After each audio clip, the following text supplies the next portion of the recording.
Thank you for hosting me. Good morning, Nigerians. Morning. All right, so let's just come out to vote for the supplementary election. And you recall the reason they couldn't vote on Saturday was because of insufficient manpower. INEC was not able to effectively mobilize to Ihiala, so they felt it was best to defy it. And I agree with them. And the election has been concluded in virtually 20 local government areas. That's enough confidence building for Ihiala people.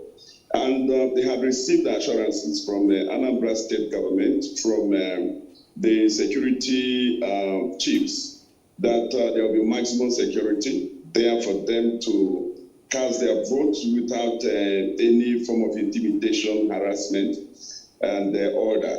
So I believe Ihiala situation of things. Their own case is quite different. Possibility. For that to happen, you expect that 40 to 50% of Ihiala registered voters will have to vote. That means we are looking at 70 to 100,000 voters turning out of the 148. In the history of elections in Anambra State, since the return of the country to the present democratic dispensation, Anambra has never recorded even 35%.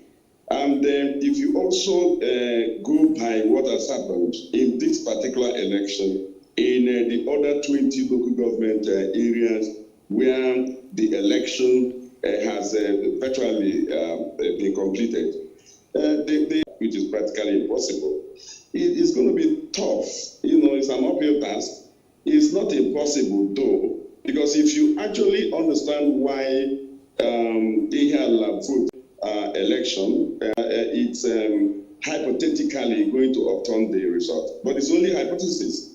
For me, I will, because of the comfortable margin, if it's something like the number of votes is less than 20,000, maybe one will be thinking of the possibility.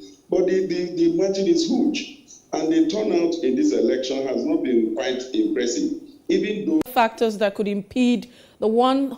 Security officials in this election, 2, 3, 4 days, rife for very peaceful election to make it the icing on the cake of this rather commendable election in Anambra State. And like I said, I commend Anambrarians, I commend the security operatives, I commend even IPOB, I commend them also for agreeing to move the city.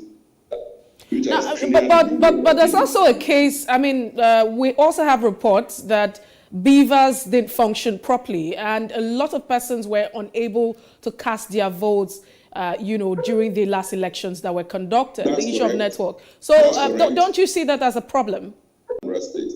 You see, the network providers are not equally strong in all parts of Anambra State. In some places, it's MTN that is pretty strong. In some places, it is Airtel or Glo and so on and so forth. So the prevalent network in Ihiala, if it is MTN, I expect INEC to configure to MTN to get excellent results. That's what I expect. In fact, if beavers poses a problem today in Ihiala, it means that INEC needs to really go back to the drawing board. Because I believe that the reason they had problems with the beavers would have to do with network. That's what I believe. And you see, I read somewhere, I don't know how authentic that is, that beavers would function optimally with a 4G network. In Anambra, it's 3G that is prevalent, and in many places less than 3G. So very, very strong complaints, mostly about the electoral process. He spoke about INEC and its ad hoc staff that were poorly trained. He spoke also about their logistic challenges. Heavily, the greater majority of the people were not heard. And the consequences are that they did not get the opportunity to choose who would lead them for the next 4 years. It says agents of two ruling parties at the center and at state level embarked on brazen voter intimidation and vote buying and some other things that he mentioned. These are his concerns. I read that. The issue of vote buying was across. It's not just ruling parties. Even PDP was equally involved. That's the truth. You know, the vote buying in Anambra State is a regular practice. That's a fact.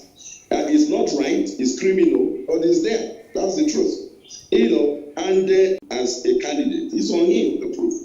And you know, it's a tough one, because how do you now prove that the poor network affected only areas where PDP members are voting? You know, it is difficult. All his observations actually show, you know, that the exercise was not, perfect. I agree. But you see, the circumstances did not allow a better outcome. There was so much threat, security threat before the election.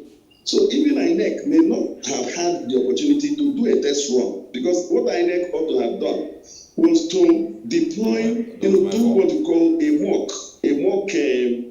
mock election, quietly in Anambra to identify, which network should be stronger and other. Yeah. INEC, I'm not sure, had the opportunity to do that. I'm not making any excuses for them, but you and I know that at a point we were not even sure the election would go.